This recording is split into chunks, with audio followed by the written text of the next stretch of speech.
টাকা হলেই ভদ্রলোক হওয়া যায় না। মানুষের সম্মান টাকা দিয়ে কেনা যায় না, কাজ দিয়ে অর্জন করতে হয়। হঠাৎ একদিন হাল্কের বাবা গুরুতর অসুস্থ হয়ে পড়ে।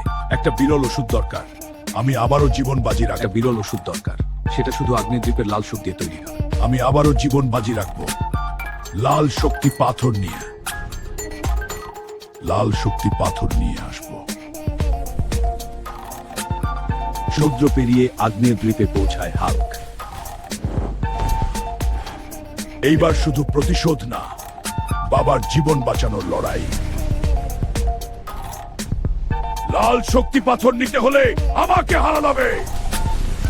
আগুনের ঢেউ, লাভার বিস্ফোরণ, আকাশে আগুনের গোলা।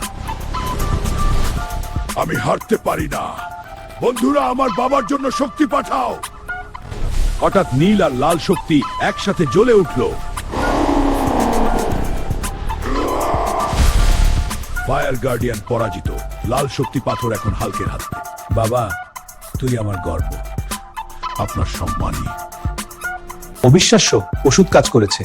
ধন্যবাদ ডাক্তার। অপমানের বদলা নেওয়া যায় শক্তি দিয়ে, কিন্তু প্রকৃত শক্তি হলো ভালোবাসা আর দায়িত্ব। নেক্সট পার্ট চাইলে এখনই সাবস্ক্রাইব করো।